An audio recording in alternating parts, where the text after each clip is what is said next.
It was the kind of Saturday that reminded you why you moved to the suburbs in the first place. The air was clean, filled with the scent of blooming jasmine and backyard barbecues.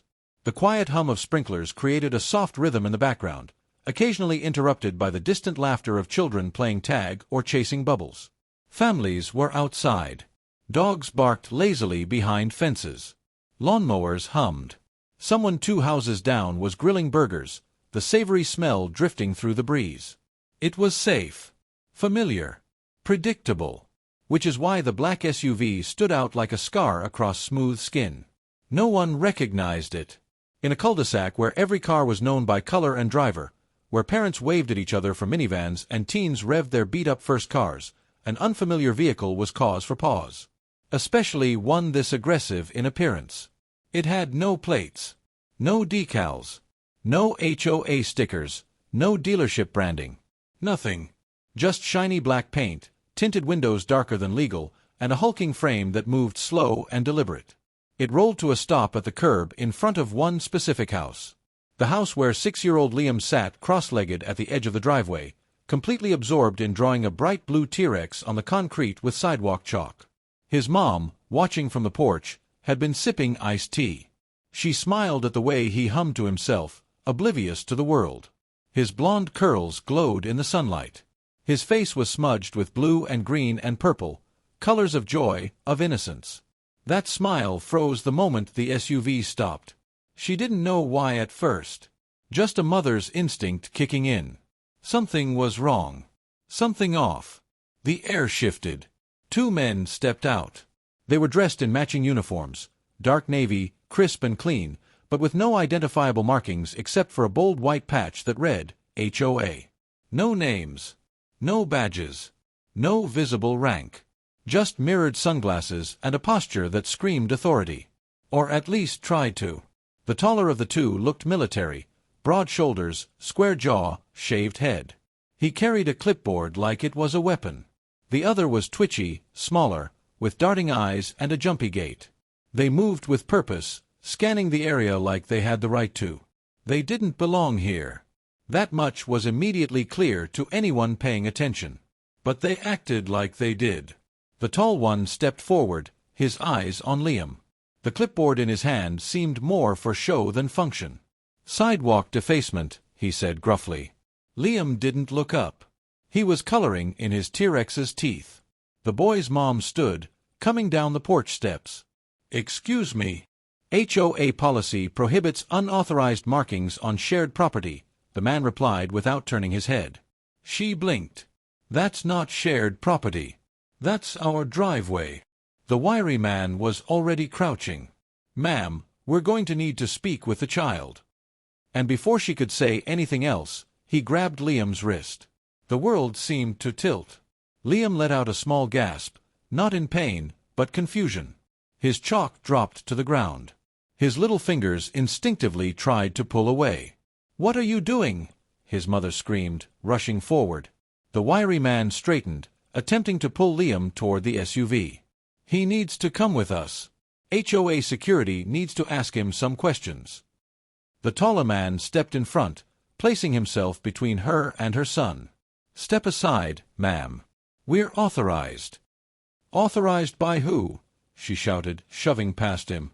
"Let go of my son." Liam started to cry. The man holding him didn't loosen his grip.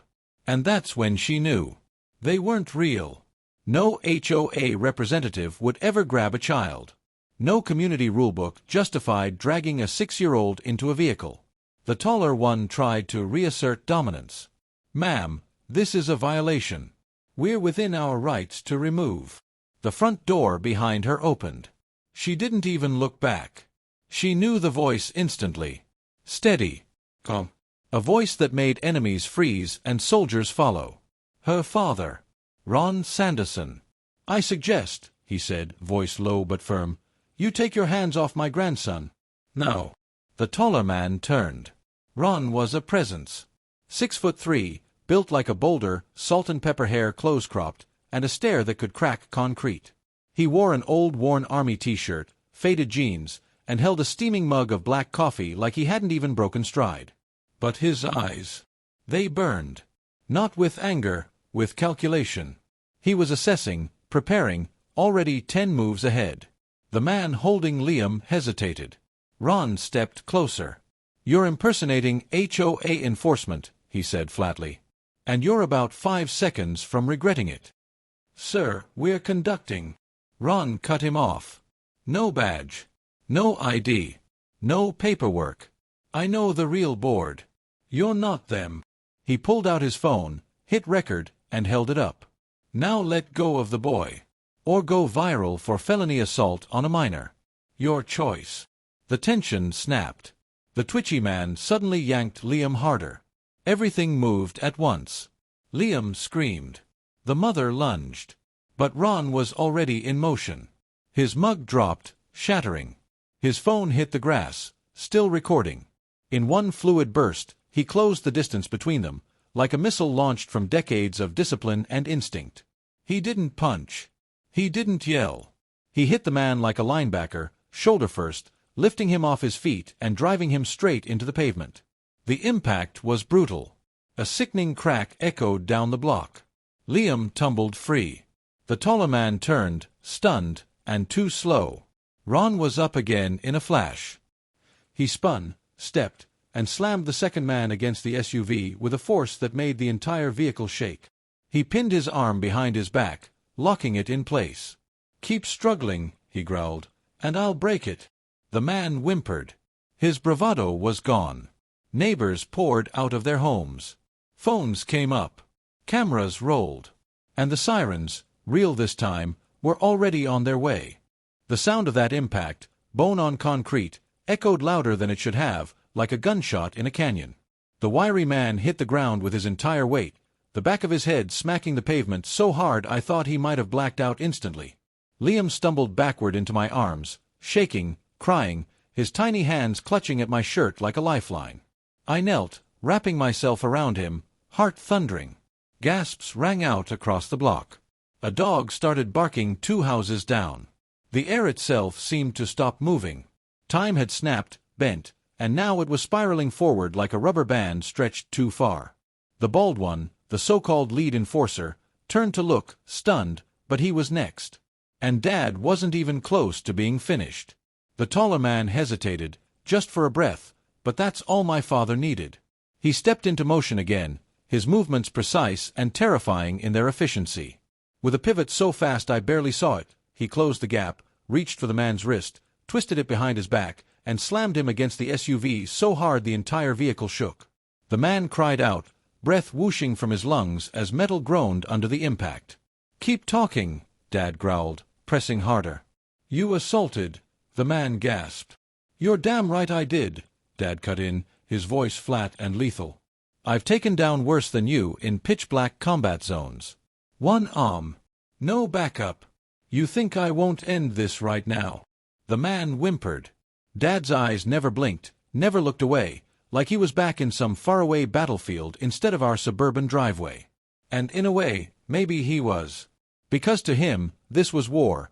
Protect the innocent, eliminate the threat. Simple as that. From across the street, someone yelled, "I'm calling the police." But someone already had. Doors flung open. Phones were out. A woman on the corner narrated live on Instagram. A teenager up the block aimed his phone with both hands, recording like he was filming an action movie. A toddler peeked around his mother's leg, holding a popsicle, eyes wide. The neighborhood had been a backdrop to our quiet life, a bubble. But that bubble had just burst. And the entire community was watching. "Stay back," I shouted, still shielding Liam, who had quieted but wouldn't stop shaking. "They tried to take my kid. They grabbed him." Dad didn't stop restraining the man, even as the bald guy's face turned red from the pressure. He was locked in, holding control, waiting for the next phase. And then, sirens. Louder than anything. Within minutes, less, maybe, 2 squad cars came roaring around the corner, lights flashing, tires screeching to a halt. Real officers. Real uniforms. Real badges. They jumped out fast, hands hovering near their weapons, eyes scanning the situation with the kind of sharp alertness that said they'd been briefed about escalating danger. "Step back," one shouted. Dad raised his hands immediately, showing he was no threat, just a man standing between two criminals and his family. Calm, deliberate, controlled. "Heck, he's the victim!" I shouted. "They pretended to be HOA. Tried to take my son." The officers moved like clockwork. The man on the ground was still groaning, barely coherent. The bald one, still pinned, didn't even try to run. He knew. It was over. IDs were demanded. None were valid. No HOA credentials. No law enforcement connections. Just fake patches, borrowed authority, and very real consequences. "You tackled him?" one officer asked Dad. "He grabbed my grandson," Dad replied, stepping back and pointing to his phone still lying in the grass. "And you've got the whole thing on video." The officer retrieved the phone, replayed the footage, and just exhaled. Thank God someone stopped them in time. The way the cops handled Dad? Respectful. Almost deferential. They could tell he wasn't just a civilian with fast reflexes. There was a weight to his posture, a practiced control. They saw it. Everyone did. Neighbors gathered in small, stunned groups. A few clapped. One man said something about buying Dad a steak dinner. Someone else muttered, "We need him on the HOA board for real." Dad didn't react to the praise. He didn't need thanks or attention. When a reporter showed up later and asked how he knew what to do, all he said was, "You don't grab a child. Not on my watch." He wasn't trying to be a hero. He was one. The suspects were taken into custody. Reality began to settle in like a slow-moving fog. The cops started questioning everyone. Me, Dad, the neighbors who had seen it all. I handed over the phone with the recording. The officer nodded grimly, passing it to his partner. The bald man, now sitting cuffed and slumped against the curb, muttered something about a misunderstanding. The other one, the wiry guy, was barely conscious, a paramedic examining his head as he swayed on the stretcher. But no amount of excuse could erase what they'd done. The fake HOA uniforms were stripped off and bagged.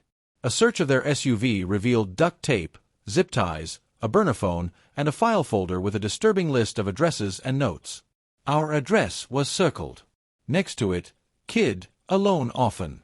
Grandfather lives in." My stomach dropped. They had been watching us. The detective who showed up looked like he hadn't slept in days. He was no stranger to deception, but even he seemed rattled by the extent of what he uncovered. "This isn't their first neighborhood," he said, flipping through the files. "We've got 5 confirmed communities hit in the last 3 months. Same MO, uniforms, intimidation, targeting families with kids or elderly folks. Usually it ends in extortion. This is something new."